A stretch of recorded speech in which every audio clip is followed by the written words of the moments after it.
Bonsoir. D'habitude, je dis bonjour. Nous sommes le 1er juin 2020 et c'est la première fois effectivement que je fais une vidéo en la débutant en 22h47.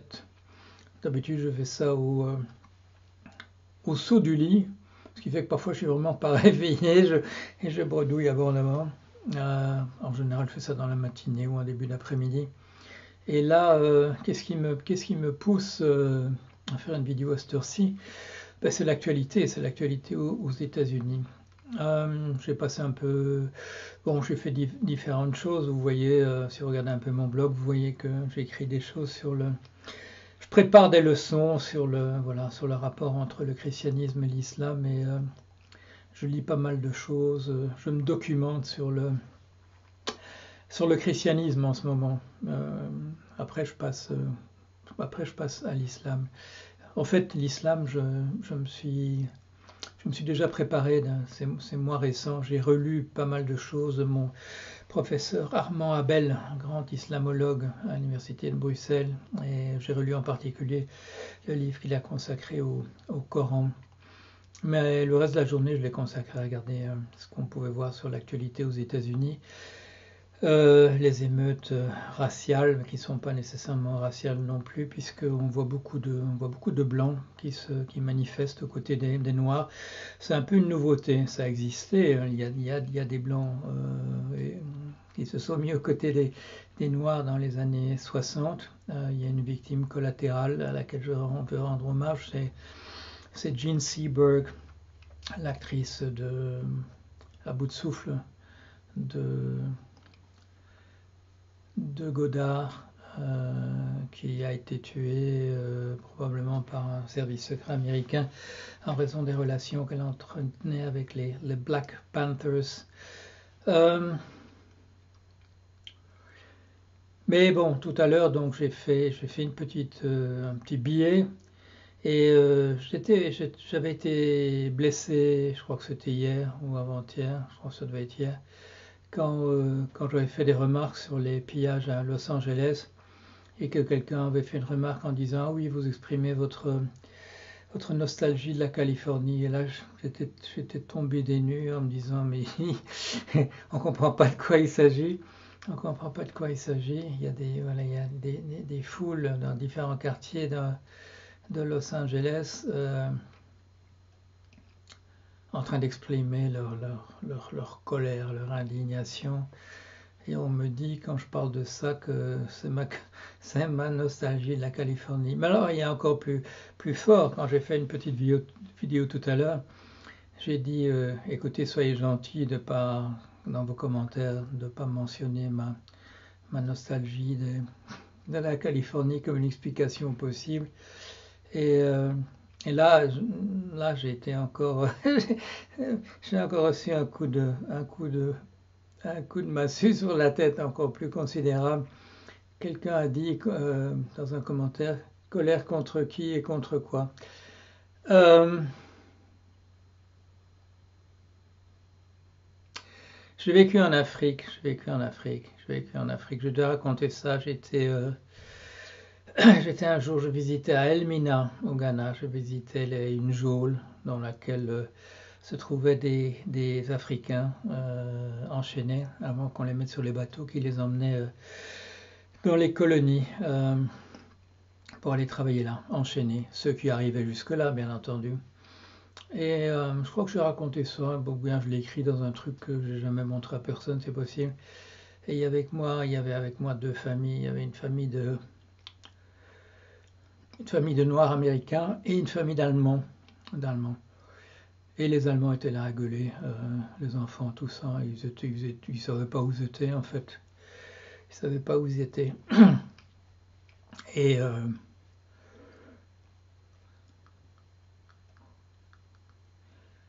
mais la famille de Noirs américains, ils savaient où ils étaient. Et moi, je savais aussi où ils étaient. Et eux, ils gueulaient pas. Ils gueulaient pas. Ils gueulaient pas du tout. Et à un moment donné, je suis allé vers eux. Et j'ai dit: excusez-moi. Excusez-moi au nom des Blancs. Excusez-moi au nom des Blancs. Alors quand on me dit tout à l'heure qu'on ne comprend pas trop contre quoi je suis en colère, contre qui et contre quoi, j'ai dit ça sur mon blog il y a peut-être 10 ans. J'ai dit un jour je parlerai de l'Afrique, de ce que je pense de l'Afrique, de mon expérience en Afrique, mais je ne suis pas encore prêt. Et je ne suis pas encore prêt aujourd'hui non plus à dire ce que j'ai vu. J'ai raconté un incident. J'ai raconté récemment que je me suis engueulé avec un Britannique qui se conduisait comme au pire temps de la colonisation. Mais je n'ai pas encore tout dit. Je n'ai pas encore dit ce que je pense vraiment. Et je ne suis pas prêt. Je suis pas prêt encore. Je regardais un peu la colonisation par les Espagnols et les Portugais du Nouveau Monde. Et il y a eu cette controverse de Valladolid où il y avait un pape qui avait déjà pris des mesures, il avait déjà décidé, il avait déjà réagi avec une certaine vigueur à ce qu'il entendait dire sur la manière dont les conquistadors se conduisaient au Nouveau Monde. Et à cette époque de la querelle de Valladolid, on est quoi, je sais pas, 1526, quelque chose comme ça. Il y a une décision est prise de considérer que les Amérindiens sont des êtres humains. Et ce qui est bien, quel progrès. Bon, tous les conquistadors avaient déjà des enfants métis avec leurs concubines qu'ils avaient ramenées de là-bas. Il y a une fameuse, la Malinche, c'est une indienne. C'est une indienne dont Cortés a dit que sans elle, il n'aurait pas pu faire ce qu'il a fait, c'est-à-dire massacre et compagnie. Voilà, il y a des complices, il y a des gens qui y trouvent leur compte de ces choses-là. Et une des conséquences de la controverse de Valladolid, c'est que les Amérindiens ayant été exemptés, ce qui ne veut pas dire qu'on les a traités bien à partir de là, mais on s'est dit, voilà, ça a confirmé que les Africains, on pouvait en faire des esclaves comme on voulait, puisqu'il n'était pas question d'eux dans cette affaire.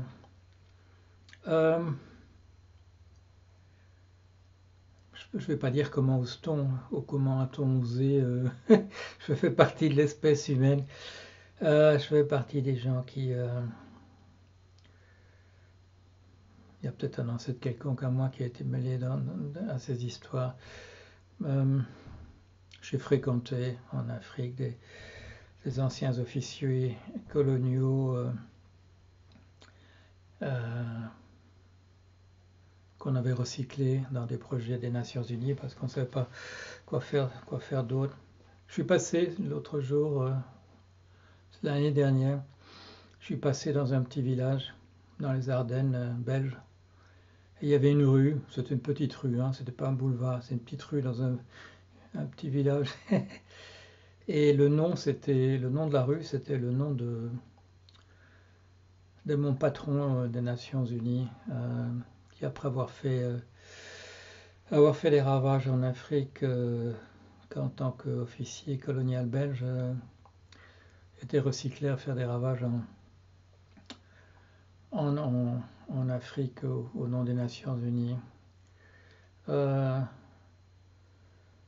C'est la personne qui a essayé de m'assassiner, et c'est pas une blague, hein, j'ai des témoins, moi j'y croyais pas, jusqu'à ce que les témoins viennent me l'expliquer par noir sur blanc. Et ça m'a rappelé que au moment où je suis arrivé en Afrique, je sais pas, quelques jours plus tard, il y a une dame qui est venue me trouver à l'hôtel où j'étais en disant écoutez, votre patron, il a essayé de tuer mon mari, un blanc, il a essayé de tuer mon mari, il va essayer de vous tuer aussi. Et je me suis dit, il y a des fous partout, et j'ai malchance de tomber sur une folle. Et elle n'était pas folle du tout, On m'appelait un nègre blanc au bout d'un moment. Vous savez ce que c'est un nègre blanc? C'est quelqu'un qui qui n'en peut plus de la manière dont les Blancs se conduisent. Et du coup, considéré comme un traître à sa race parce qu'il est du côté des gens. On m'a demandé tout à l'heure voilà, si je pouvais faire une définition du peuple. Eh bien, le peuple, voilà. Quand j'étais en Afrique, les peuples, c'était des Africains. Je ne veux pas dire que tous les Africains se conduisent bien. Hein. Il y en a. Je viens de dire à propos de la Malinche que c'est une indienne qui a vraiment trahi, les siens. Bon, je sais, son peuple était en guerre avec les Aztèques, etc. Mais une fois que la question des Aztèques a été réglée, elle a continué à conseiller Cortés dans ses exactions.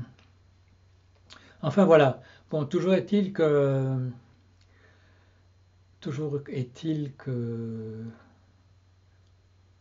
dans la journée, M. Trump a appelé ses partisans à venir. Il a dit qu'il y aura une grande fête des MAGA ce soir devant la Maison Blanche. C'est-à-dire qu'il a appelé ses partisans surarmés à venir se battre contre les manifestants noirs et leur soutien. Leurs soutiens ne sont pas seulement blancs, hein. Il y a des soutiens amérindiens. Je regardais la déclaration du chef de la police de Minneapolis, là où les incidents ont commencé. Il était interrogé par CNN et il exprimait sa honte. Il exprimait sa honte de ce qui s'était passé. Il exprimait sa sympathie envers la famille de la personne qui a été assassinée. Et à un moment donné, son nom est apparu sur l'écran. Et c'était un nom hispanique. Et à un moment donné, il a enlevé son képi aussi. Et on a davantage vu ses traits parce qu'il avait un masque. On a vu davantage ses traits. Et on a vu qu'il y avait une solidarité qui s'exprimait entre les Native Americans, les indigènes massacrés, tués de manière diverse. Bon, oui, on vous dira toujours il y a eu la variole, mais il n'y a pas eu que la variole.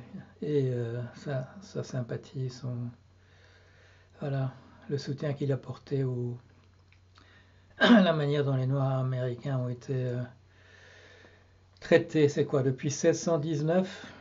Je crois me souvenir de ce chiffre, je vérifierai. La première fois qu'il y a des esclaves sont arrivés aux États-Unis, des esclaves noirs, inutile de le préciser.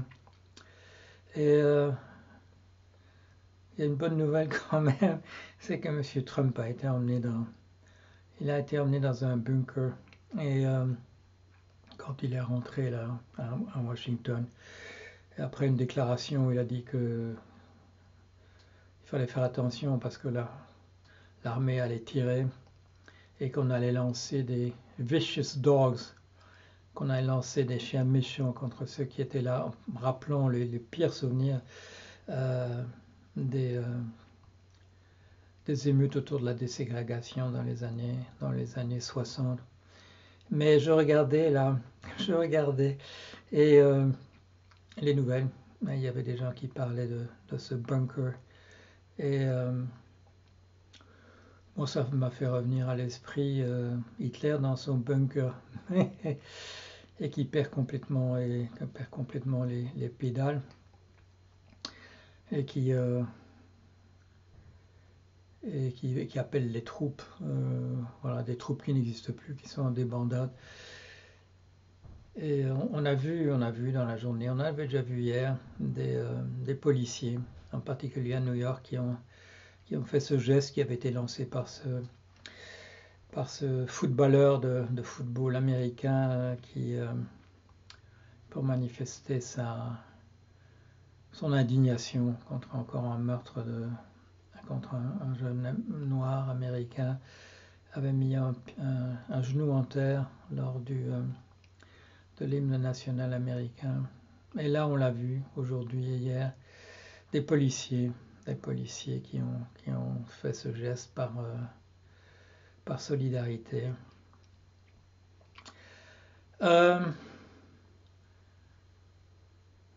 Une fois de plus, on va dire oui, c'est loin, c'est aux États-Unis. Mais on avait dit à propos des hamburgers que ça ne viendrait jamais en France. On avait dit à propos de Halloween, qu'est-ce que c'est que ce truc bizarre, ça ne viendra jamais en France. Et quand je suis rentré 10 ans plus tard, la première chose qui m'a accueilli, c'était des enfants venant frapper à ma porte euh, à Vannes, en Bretagne, pour Halloween. Ah là là, ah là là là là. Ça m'a donné un coup de bourdon, ces enfants qui, voilà. Et c'est un vieux truc, ça vient en fait d'Angleterre au départ. C'est la fête de Guy Fawkes, du conspirateur Guy Fawkes. Ça s'est mélangé avec la fête des morts mexicaine, et puis ça nous revient chez nous comme une façon de faire sauter, de faire exploser la fête des morts. La fête des morts qui était une fête digne, et là c'est une parodie de sorcières, de trucs divers. Et donc quand on voit ces trucs-là, il y a déjà eu des choses en France de cet ordre-là, parce que oui, il y a eu des colonies françaises, et les questions des colonies françaises n'ont pas non plus été réglées une fois pour toutes. Voilà, mais on va pas partir là-dessus. C'est connu. Cette incapacité des êtres humains à passer à la réciprocité positive, d'être dans le meilleur des cas à la réciprocité négative. Si tu me fais un truc, je te rendrai l'appareil, et dans le pire des cas, dans la non-réciprocité, dans le vous n'êtes rien, vous êtes invisible. Vous êtes invisible jusqu'à ce qu'après avoir poussé sur le couvercle la marmite finit quand même par exploser. Et qu'il y ait des gens,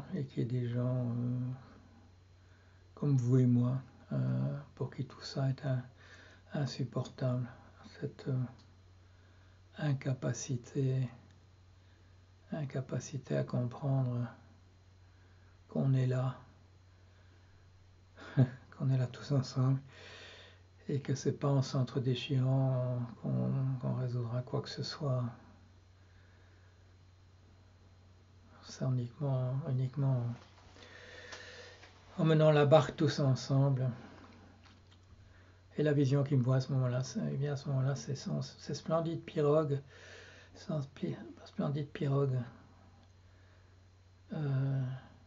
africaines que j'ai vues sur les plages de Cotonou, de Grand Popo, d'Elmina, je cherche le nom d'un autre port au Ghana, sur les plages de Libéria, de Sierra Leone, du Sénégal, les plages du Congo aussi, où j'ai vu ces bateaux partir avec 12 personnes qui rament comme des fous pour traverser là-bas, pour aller gagner leur vie, et pour rapporter le poisson qui permettra à tout le village de vivre. Voilà, allez, bonsoir.